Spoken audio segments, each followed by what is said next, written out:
अथ श्री पंचमुखी हनुमान हृदय स्तोत्रम्। ओम नमो वायुपुत्राय पंचवक्त्राय ते नमः। नमोस्तु दीर्घबालाय राक्षसान्तकराय च। वज्रदेह नमस्तुभ्यं शताननमदापः सीतासन्तोषकरण। नमो राघव किंकर सृष्टिप्रवर्तक। नमो महास्थित नमो नमः कलाकाष्ठस्वरूपाय मास संवत्सरात्मक। नमस्ते ब्रह्मरूपाय शिवरूपाय ते नमः। नमो विष्णुस्वरूपाय सूर्यरूपाय ते नमः। नमो वह्निस्वरूपाय नमो गगनचारिणे सर्वरंभावनचर अशोकवननायक। नमो कैलासनिलय मलयाचल संश्रय। नमो रावणनाशाय इंद्रजिद्वधकारिणे महादेवात्मक। नमो नमो वायुतनूद्भव। नमः सुग्रीव सचिव सीतासन्तोषकारण। समुद्रोल्लंघन। नमो सौमित्रे प्राणदायक। महावीर नमस्तुभ्यं दीर्घबाहो नमो नमः। दीर्घबाल नमस्तुभ्यं वज्रदेह नमो नमः। छायाग्रहहर नमो वरसौम्य मुखेक्षण। सर्वदेव सुसंसेव्य मुनिसंघ नमस्कृत। अर्जुनध्वज संवास कृष्णार्जुन सुपूजित। धर्मार्थ काम मोक्षाख्य पुरुषार्थ प्रवर्तक। ब्रह्मास्त्र बंद्य भगवन् आहतासुरनायक। भक्तकल्प महाभुज भूत बेताल नाशक।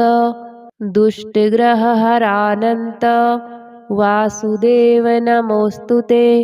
श्रीराम कार्ये चतुर पार्वती गर्भ संभव। नमः पंपावनचर ऋष्यमूक कृतालय। धान्यमाली सापहर कालनेमिनि बर्हण। सुवरचला प्राणनाथ रामचंद्र परायण। नमो वर्गस्वरूपाय वर्णनीय गुणोदय। वरिष्ठाय नमस्तुभ्यं वेदरूप नमो नमः। नमस्तुभ्यं नमस्तुभ्यं भूयो भूयो नमाम्यहम्। इति ते कथितं देवी हृदयं श्रीहनुमतः। सर्वसम्पत्करं पुण्यं सर्वसौख्यविवर्धनं। दुष्टभूतग्रहहरं क्षयापस्मारनाशनं। यस्त्वात्मनियमो भक्त्या वायुसूनोः सुमङ्गलं। हृदयं पठते नित्यं स ब्रह्मसदृशो भवेत्। अजप्तं हृदयं यैमं मन्त्रं जपति मानवः सो दुःखं शीघ्रमाप्नोति। मंत्रसिद्धिर्न जायते सत्यं सत्यं पुनः सत्यं। मंत्रसिद्धिकरं परम् इत्थं च कथितं पूर्वं। साम्बेन स्वप्रियां प्रति महर्षेर्गौतमात् पूर्वं। मया प्राप्तमिदं मुने तन्मया प्रहितं सर्वं। शिष्यवात्सल्यकारणात्। ॐ नमो वायुपुत्राय पंचवक्त्राय ते नमः। नमोस्तु दीर्घबालाय राक्षसान्तकराय च वज्रदेह नमस्तुभ्यं सताननमदापः सीतासन्तोषकरण नमो राघव किङ्कर सृष्टिप्रवर्तक नमो महास्थित नमो नमः कलाकाष्ठस्वरूपाय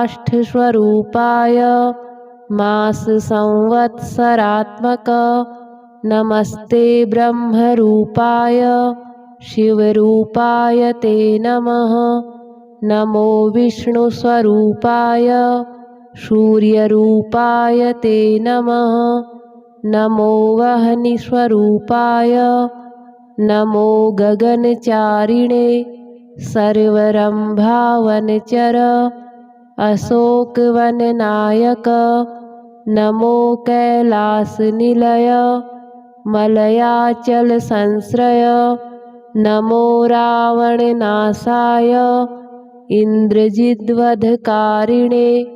महादेवात्मक नमो नमो वायुतनूद्भव नमः सुग्रीवसचिव सीतासन्तोषकारण समुद्रोल्लङ्घन नमो सौमित्रेः प्राणदायक महावीर नमस्तुभ्यं दीर्घबाहो नमो नमः दीर्घबाल नमस्तुभ्यं वज्रदेह नमो नमः छायाग्रहहर नमो वरसौम्यमुखेक्षण सर्वदेव सुसंसेव्य मुनिसंघ नमस्कृत अर्जुनध्वज संवास कृष्णार्जुन सुपूजित धर्मार्थ काम मोक्षाख्य पुरुषार्थ प्रवर्तक ब्रह्मास्त्र बंद्य भगवन् आहतासुरनायक भक्तकल्प महाभुज भूतबेतालनाशक दुष्टग्रहहरानन्त वासुदेव नमोऽस्तुते श्रीराम कार्ये चतुर पार्वती गर्भसंभव नमः पंपावनचर ऋष्यमूककृतालय धान्यमाली सापहर कालनेमिनिबर्हण सुवरचला प्राणनाथ रामचन्द्रपरायण नमो वर्गस्वरूपाय वर्णनीय गुणोदय वरिष्ठाय नमस्तुभ्यं वेदरूप नमो नमः नमस्तुभ्यं नमस्तुभ्यं भूयो भूयो नमाम्यहम् इति ते कथितं देवी हृदयं श्रीहनुमतः सर्वसम्पत्करं पुण्यं सर्वसौख्यविवर्धनं दुष्टभूतग्रहहरं क्षयापस्मारनाशनं यस्त्वात्मनियमो भक्त्या वायुसूनोः सुमङ्गलं हृदयं पठते नित्यं स ब्रह्मसदृशो भवेत् अजप्तं हृदयं यैमं मन्त्रं जपति मानवः सौदुःखं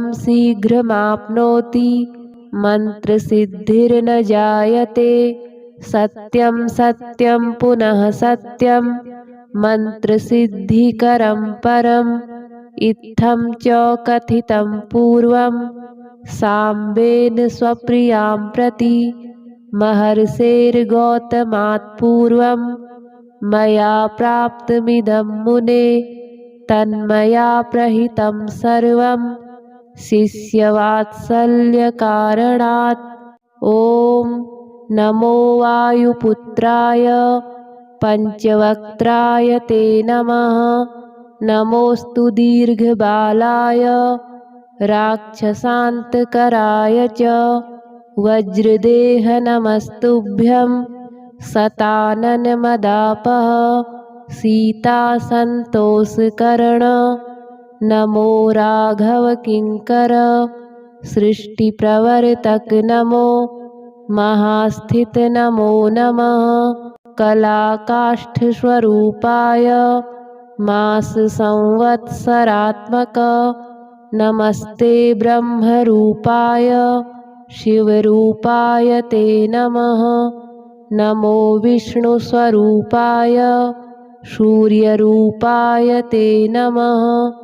नमो वह्निस्वरूपाय नमो गगनचारिणे सर्वरंभावनचर अशोकवननायक नमो कैलासनिलय मलयाचल संश्रय नमो रावणनाशाय इंद्रजिद्वधकारिणे महादेवात्मक नमो। नमो वायुतनोद्भव नमः सुग्रीव सचिव सीता संतोष कारण समुद्रोल्लंघन नमो। सौमित्रे प्राणदायक महावीर नमस्तुभ्यं। दीर्घबाहो नमो नमः। दीर्घबाल नमस्तुभ्यं। वज्रदेह नमो नमः। छायाग्रहहर नमो। वरसौम्य मुखे क्षण सर्वदेव सुसंसेव्य मुनिसंघ नमस्कृत अर्जुनध्वज संवास कृष्णार्जुन सुपूजित धर्मार्थ काम मोक्षाख्य पुरुषार्थ प्रवर्तक ब्रह्मास्त्र वन्द्य भगवन् आहतासुरनायक भक्तकल्प महाभुज भूत बेताल नाशक दुष्टग्रह हरानंत वासुदेव नमोस्तुते। श्रीराम कार्ये चतुर पार्वती गर्भ संभव नमः पंपावनचर ऋष्यमूक कृतालय धान्यमाली सापहर कालनेमिनि बर्हण सुवरचला प्राणनाथ रामचंद्र परायण नमो वर्गस्वरूपाय वर्णनीय गुणोदय वरिष्ठाय नमस्तुभ्यं। वेदरूप नमो नमः। नमस्तुभ्यं नमस्तुभ्यं भूयो भूयो नमाम्यहम् इति ते कथितं देवी। हृदयं श्रीहनुमतः सर्वसम्पत्करं पुण्यं सर्वसौख्यविवर्धनं दुष्टभूतग्रहहरं क्षयापस्मारनाशनं यस्त्वात्मनियमो भक्त्या वायुसूनोः सुमङ्गलं। हृदयं पठते नित्यं स ब्रह्मसदृशो भवेत्। अजप्तं हृदयं यैमं मन्त्रं जपति मानवः सो दुःखं शीघ्रमाप्नोति मन्त्रसिद्धिर्न जायते।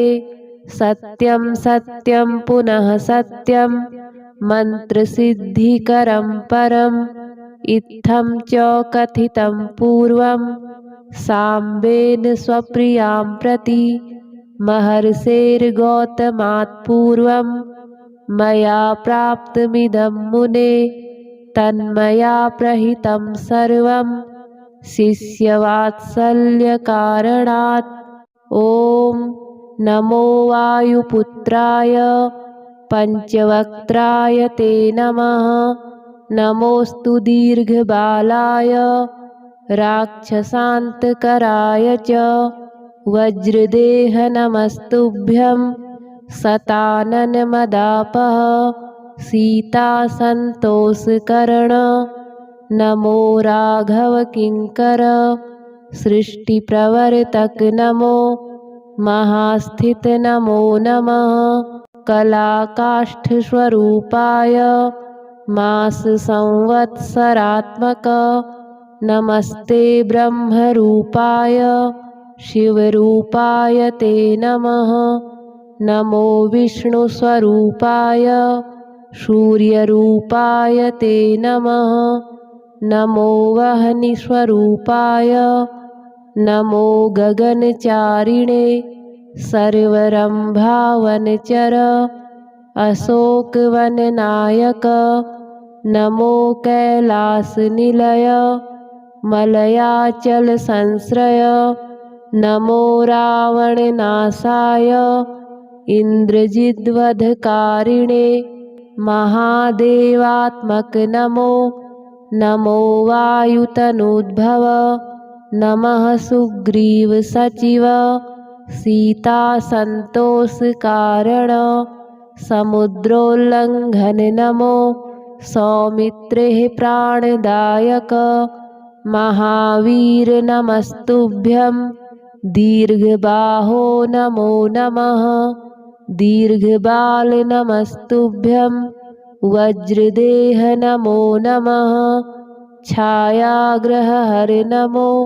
वरसौम्यमुखेक्षण सर्वदेवसुसंसेव्य मुनिसङ्घ नमस्कृत अर्जुनध्वज संवास कृष्णार्जुन सुपूजित धर्मार्थ काम मोक्षाख्य पुरुषार्थ प्रवर्तक ब्रह्मास्त्र वन्द्य भगवन् आहतासुरनायक भक्तकल्प महाभुज भूतबेतालनाशक दुष्टग्रहहरानन्त वासुदेव नमोऽस्तुते। श्रीराम कार्ये चतुर पार्वती गर्भसम्भव नमः पम्पावनचर ऋष्यमूककृतालय धान्यमाली सापहर कालनेमिनिबर्हण सुवरचला प्राणनाथ रामचन्द्रपरायण नमो वर्गस्वरूपाय वर्णनीयगुणोदय वरिष्ठाय नमस्तुभ्यं। वेदरूप नमो नमः। नमस्तुभ्यं नमस्तुभ्यं भूयो भूयो नमाम्यहम् इति ते कथितं देवी। हृदयं श्रीहनुमतः सर्वसम्पत्करं पुण्यं सर्वसौख्यविवर्धनं दुष्टभूतग्रहहरं क्षयापस्मारनाशनं यस्त्वात्मनियमो भक्त्या वायुसूनोः सुमङ्गलं। हृदयं पठते नित्यं स ब्रह्मसदृशो भवेत्। अजप्तं हृदयं यैमं मन्त्रं जपति मानवः स दुःखं शीघ्रमाप्नोति मन्त्रसिद्धिर्न जायते। सत्यं सत्यं पुनः सत्यं मन्त्रसिद्धिकरं परम् इत्थं च कथितं पूर्वं साम्बेन स्वप्रियां प्रति महर्षेर्गौतमात् पूर्वं मया प्राप्तमिदं मुने तन्मया प्रहितं सर्वं शिष्यवात्सल्यकारणात्। ॐ नमो वायुपुत्राय पञ्चवक्त्राय ते नमः। नमोऽस्तु दीर्घबालाय राक्षसान्तकराय च वज्रदेह नमस्तुभ्यं। शताननमदापः सीतासन्तोषकरण नमो राघवकिङ्कर सृष्टिप्रवर्तक नमो महास्थित नमो नमः। कलाकाष्ठस्वरूपाय माससंवत्सरात्मक नमस्ते ब्रह्मरूपाय शिवरूपाय ते नमः। नमो विष्णुस्वरूपाय सूर्यरूपाय ते नमः। नमो वह्निस्वरूपाय नमो गगनचारिणे सर्वरम्भावनचर अशोकवननायक नमो कैलासनिलय मलयाचलसंश्रय नमो रावणनाशाय इन्द्रजिद्वधकारिणे महादेवात्मक नमो नमो वायुतनूद्भव नमः सुग्रीवसचिव सीतासन्तोषकारण समुद्रोल्लङ्घन नमो सौमित्रेः प्राणदायक महावीर नमस्तुभ्यं दीर्घबाहो नमो नमः दीर्घबाल नमस्तुभ्यं वज्रदेह नमो नमः छायाग्रहहर नमो वरसौम्यमुखे क्षण सर्वदेवसुसंसेव्य मुनिसंघ नमस्कृत अर्जुनध्वज संवास कृष्णार्जुन सुपूजित धर्मार्थ काम मोक्षाख्य पुरुषार्थ प्रवर्तक ब्रह्मास्त्र वन्द्य भगवन् आहतासुरनायक भक्तकल्प महाभुज भूतबेतालनाशक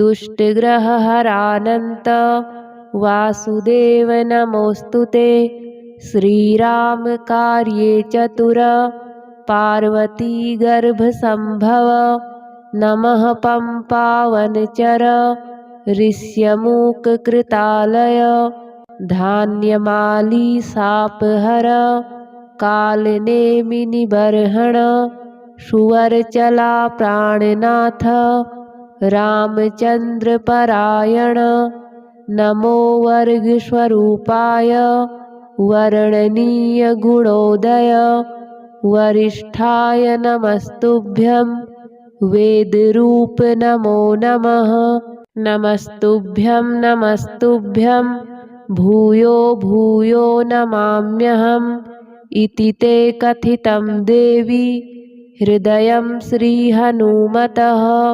सर्वसम्पत्करं पुण्यं सर्वसौख्यविवर्धनं दुष्टभूतग्रहहरं क्षयापस्मारनाशनं यस्त्वात्मनियमो भक्त्या वायुसूनोः सुमङ्गलं हृदयं पठते नित्यं स ब्रह्मसदृशो भवेत् अजप्तं हृदयं यैमं मन्त्रं जपति मानवः सो दुःखं शीघ्रमाप्नोति मन्त्रसिद्धिर्न जायते सत्यं सत्यं पुनः सत्यं मन्त्रसिद्धिकरं परम् इत्थं च कथितं पूर्वं साम्बेन स्वप्रियां प्रति महर्षेर्गौतमात् पूर्वं मया प्राप्तमिदं मुने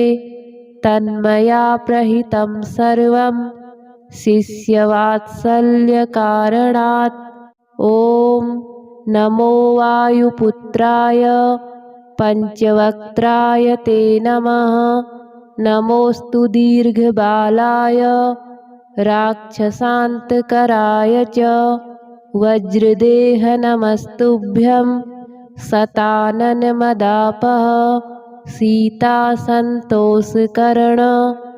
नमो राघवकिङ्कर सृष्टिप्रवर्तक नमो महास्थित नमो नमः कलाकाष्ठस्वरूपाय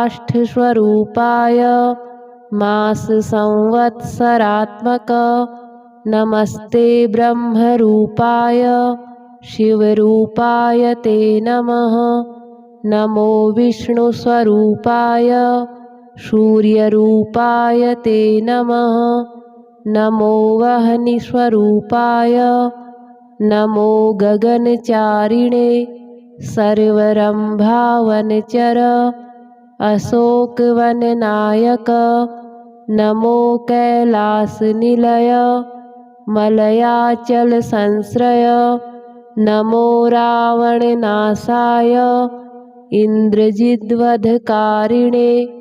महादेवात्मक नमो नमो वायुतनूद्भव नमः सुग्रीवसचिव सीता संतोष कारण समुद्रोल्लंघन नमो सौमित्रे प्राणदायक महावीर नमस्तुभ्यं दीर्घबाहो नमो नमः दीर्घबाल नमस्तुभ्यं वज्रदेह नमो नमः छायाग्रहहर नमो वरसौम्यमुखे क्षण सर्वदेव सुसंसेव्य मुनिसंघ नमस्कृत अर्जुनध्वज संवास कृष्णार्जुन सुपूजित धर्मार्थ काम मोक्षाख्य पुरुषार्थ प्रवर्तक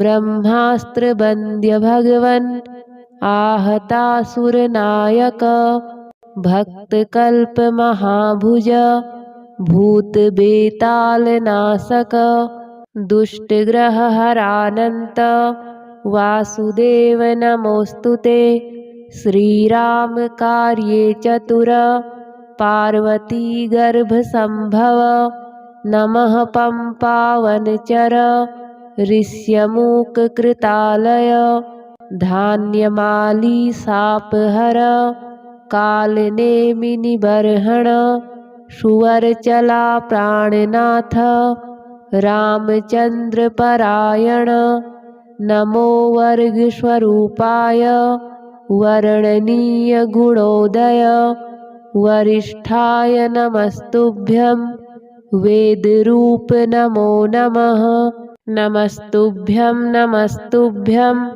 भूयो भूयो नमाम्यहम् इति ते कथितं देवी हृदयं श्रीहनुमतः सर्वसम्पत्करं पुण्यं सर्वसौख्यविवर्धनं दुष्टभूतग्रहहरं क्षयापस्मारनाशनं यस्त्वात्मनियमो भक्त्या वायुसूनोः सुमङ्गलं हृदयं पठते नित्यं स ब्रह्मसदृशो भवेत् अजप्तं हृदयं यैमं मन्त्रं जपति मानवः सौदुःखं शीघ्रमाप्नोति मन्त्रसिद्धिर्न जायते सत्यं सत्यं पुनः सत्यं मन्त्रसिद्धिकरं परम् इत्थं च कथितं पूर्वं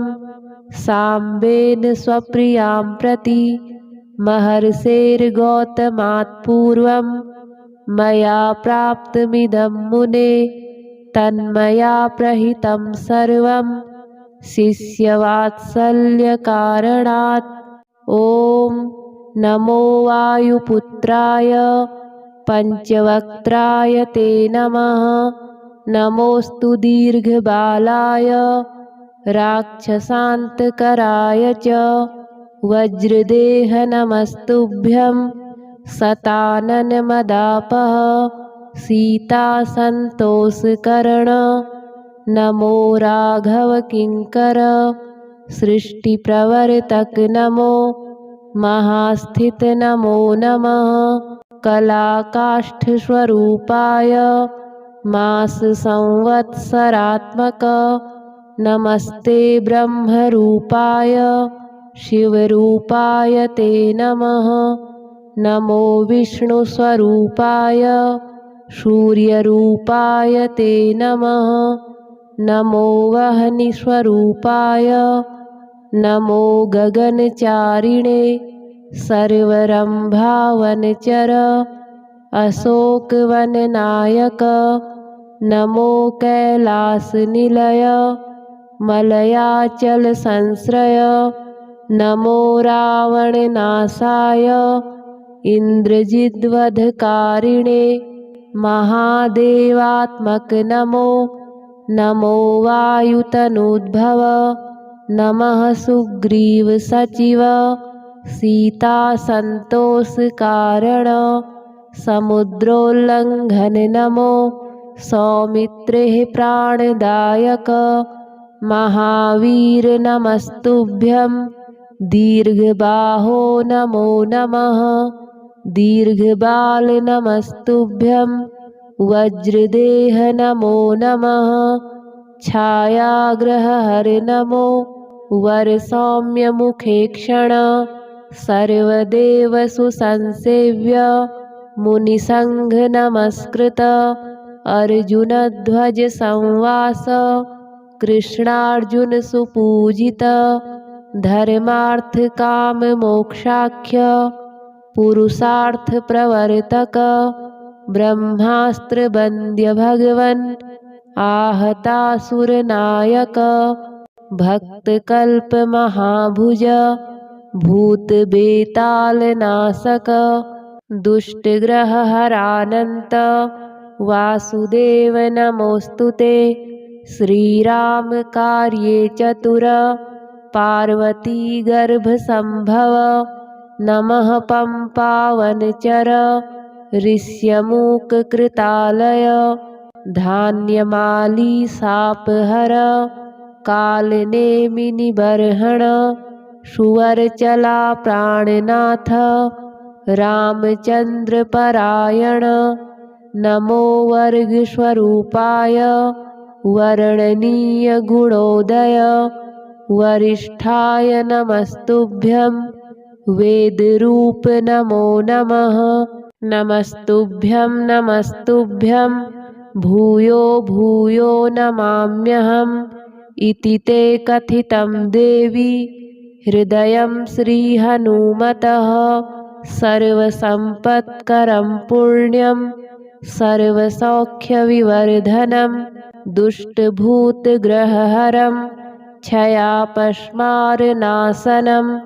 यस्त्वात्मनियमो भक्त्या वायुसूनोः सुमङ्गलं। हृदयं पठते नित्यं स ब्रह्मसदृशो भवेत्।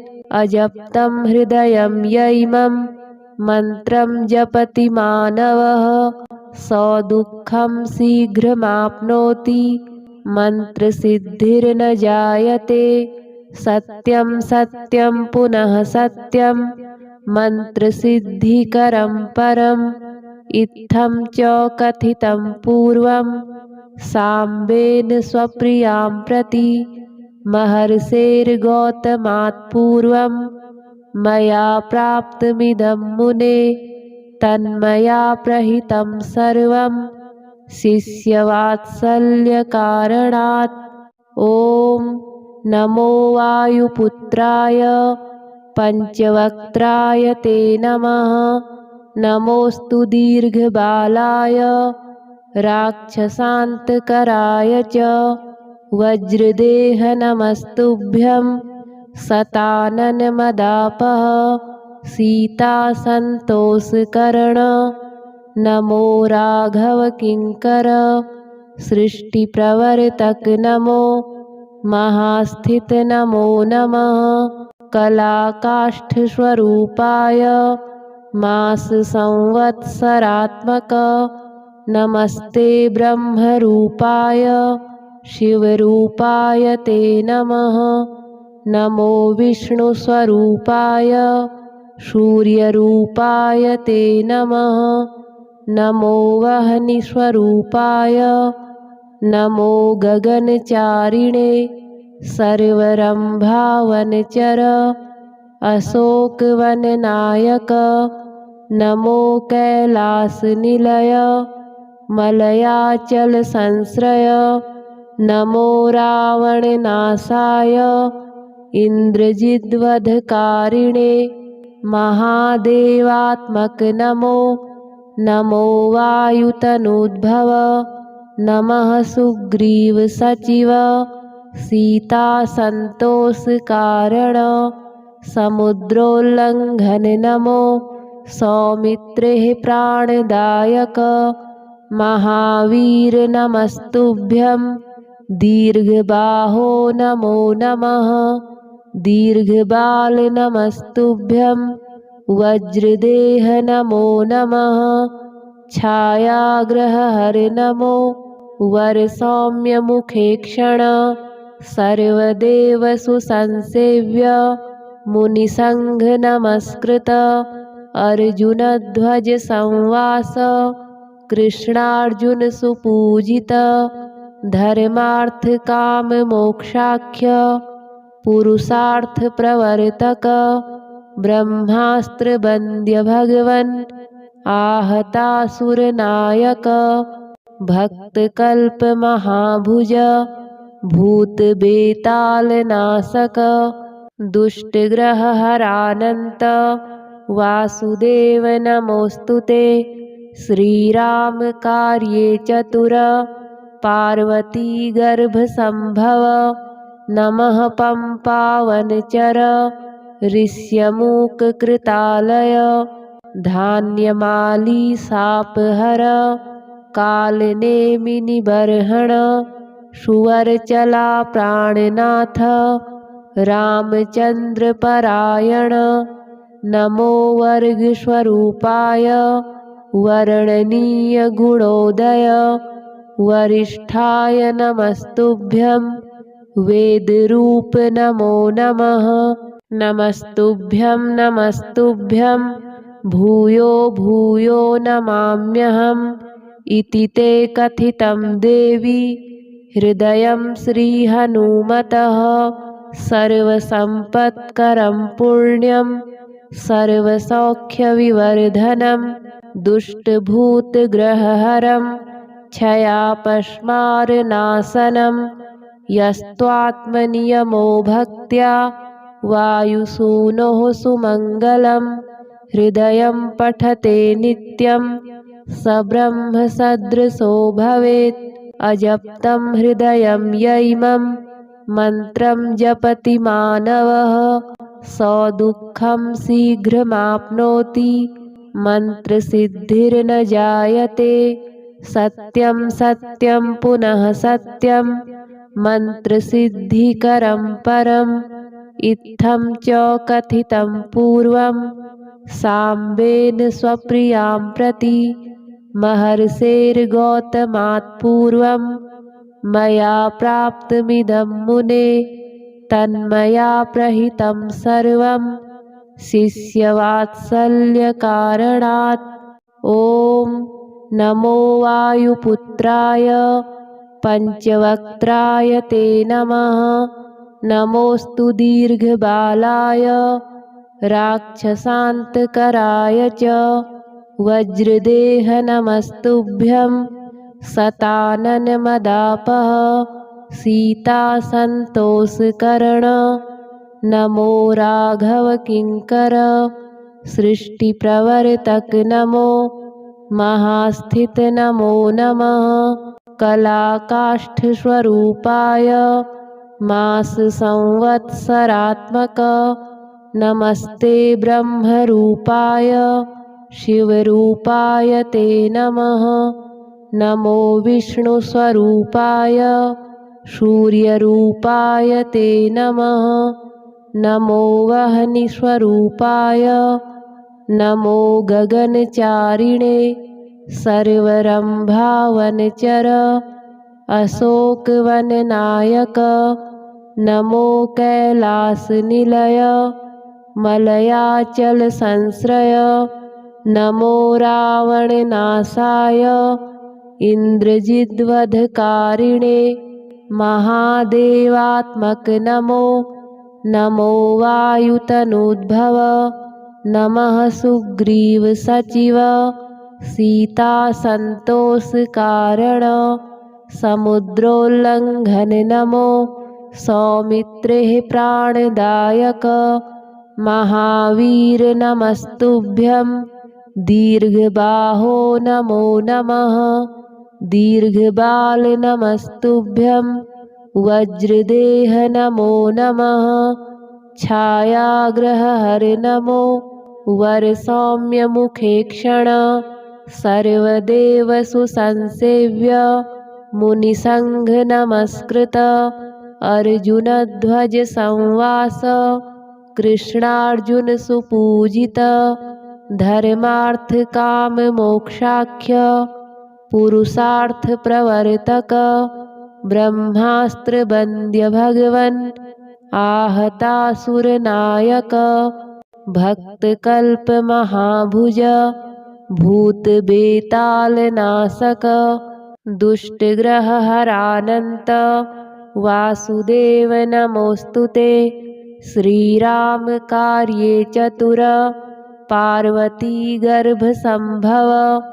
नमः पम्पावनचर ऋष्यमूककृतालय धान्यमाली शापहर कालनेमिनिबर्हण सुवर्चला प्राणनाथ रामचन्द्रपरायण नमो वर्गस्वरूपाय वर्णनीयगुणोदय वरिष्ठाय नमस्तुभ्यं वेदरूप नमो नमः। नमस्तुभ्यं नमस्तुभ्यं भूयो भूयो नमाम्यहम् इति ते कथितं देवी हृदयं श्रीहनुमतः सर्वसम्पत्करं पुण्यं सर्वसौख्यविवर्धनं दुष्टभूतग्रहहरं क्षयापस्मारनाशनं यस्त्वात्मनियमो भक्त्या वायुसूनोः सुमङ्गलं हृदयं पठते नित्यं स ब्रह्मसदृशो भवेत्। अजप्तं हृदयं यैमं मन्त्रं जपति मानवः सो दुःखं शीघ्रमाप्नोति मन्त्रसिद्धिर्न जायते। सत्यं सत्यं पुनः सत्यं मन्त्रसिद्धिकरं परम् इत्थं च कथितं पूर्वं साम्बेन स्वप्रियां प्रति महर्षेर्गौतमात् पूर्वं मया प्राप्तमिदं मुने तन्मया प्रहितं सर्वं शिष्यवात्सल्यकारणात्। ॐ नमो वायुपुत्राय पञ्चवक्त्राय ते नमः। नमोऽस्तु दीर्घबालाय राक्षसान्तकराय च वज्रदेह नमस्तुभ्यं शताननमदापः सीतासन्तोषकरण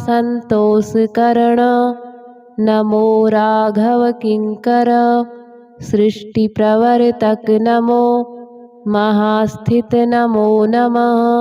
कलाकाष्ठस्वरूपाय माससंवत्सरात्मक नमस्ते ब्रह्मरूपाय शिवरूपाय ते नमः। नमो विष्णुस्वरूपाय सूर्यरूपाय ते नमः। नमो वह्निस्वरूपाय नमो गगनचारिणे सर्वरम्भावनचर अशोकवननायक नमो कैलासनिलय मलयाचलसंश्रय नमो रावणनाशाय इन्द्रजिद्वधकारिणे महादेवात्मक नमो। नमो वायुतनूद्भव नमः सुग्रीवसचिव सीतासन्तोषकारण समुद्रोल्लङ्घन नमो। सौमित्रेः प्राणदायक महावीर नमस्तुभ्यं दीर्घबाहो नमो नमः। दीर्घबाल नमस्तुभ्यं वज्रदेह नमो नमः। छायाग्रहहर नमो वरसौम्यमुखेक्षण सर्वदेवसुसंसेव्य मुनिसङ्घ नमस्कृत अर्जुनध्वज संवास कृष्णार्जुन सुपूजित धर्मार्थकाममोक्षाख्य पुरुषार्थ प्रवर्तक ब्रह्मास्त्रवन्द्य भगवन् आहतासुरनायक भक्तकल्पमहाभुज भूतबेतालनाशक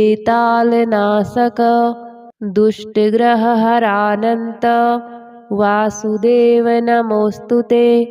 श्रीरामकार्ये चतुर पार्वतीगर्भसम्भव नमः पम्पावनचर ऋष्यमूककृतालय धान्यमाली सापहर कालनेमिनिबर्हण सुवरचला प्राणनाथ रामचंद्रपरायण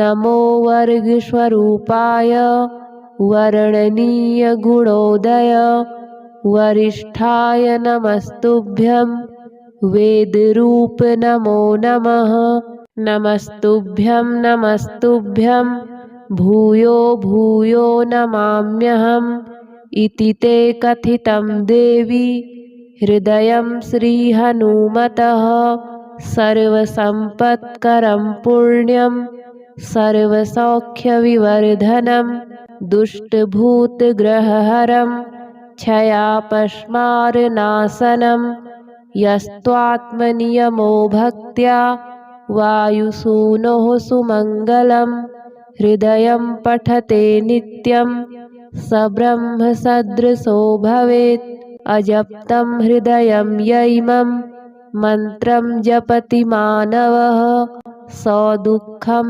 शीघ्रमाप्नोति मन्त्रसिद्धिर्न जायते सत्यं सत्यं पुनः सत्यं मन्त्रसिद्धिकरं परम् इत्थं च कथितं पूर्वं साम्बेन स्वप्रियां प्रति महर्षेर्गौतमात् पूर्वं मया प्राप्तमिदं मुने तन्मया प्रहितं सर्वं शिष्यवात्सल्यकारणात् ॐ नमो वायुपुत्राय पञ्चवक्त्राय ते नमः नमोऽस्तु दीर्घबालाय राक्षसान्तकराय च वज्रदेह नमस्तुभ्यं शताननमदापः सीतासन्तोषकरण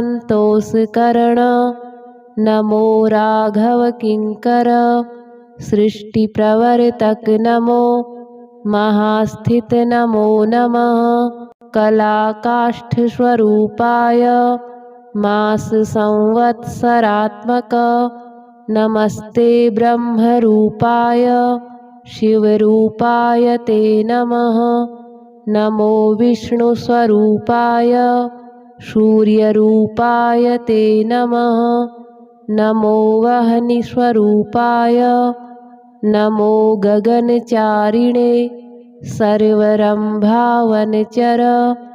अशोकवननायक नमो कैलासनिलय मलयाचलसंश्रय नमो रावणनाशाय इन्द्रजिद्वधकारिणे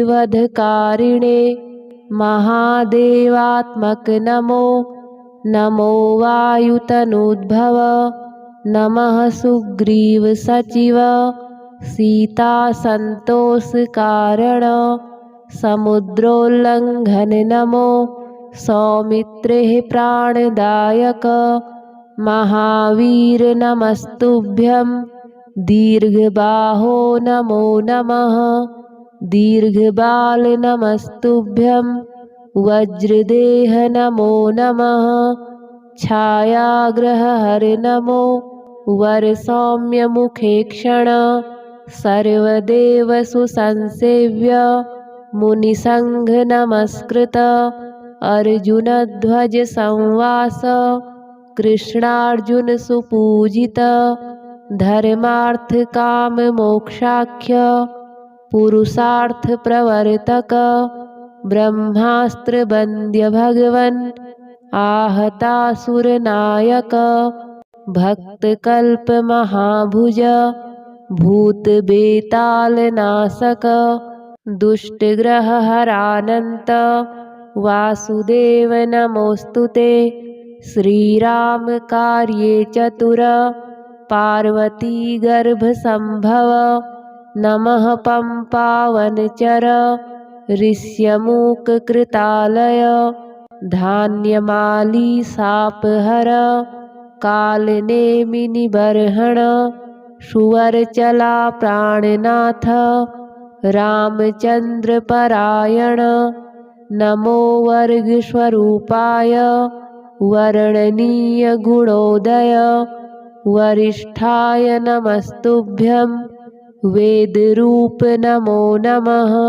नमस्तुभ्यं नमस्तुभ्यं भूयो भूयो नमाम्यहम् इति ते कथितं देवी हृदयं श्रीहनुमतः सर्वसम्पत्करं पुण्यं सर्वसौख्यविवर्धनं दुष्टभूतग्रहहरं क्षयापस्मारनाशनं यस्त्वात्मनियमो भक्त्या वायुसूनोः सुमङ्गलं हृदयं पठते नित्यं स ब्रह्मसदृशो भवेत्। अजप्तं हृदयं यैमं मन्त्रं जपति मानवः स दुःखं शीघ्रमाप्नोति मन्त्रसिद्धिर्न जायते। सत्यं सत्यं पुनः सत्यं मन्त्रसिद्धिकरं परम् इत्थं च कथितं पूर्वं साम्बेन स्वप्रियां प्रति महर्षेर्गौतमात् पूर्वं मया प्राप्तमिदं मुने तन्मया प्रहितं सर्वं शिष्यवात्सल्यकारणात्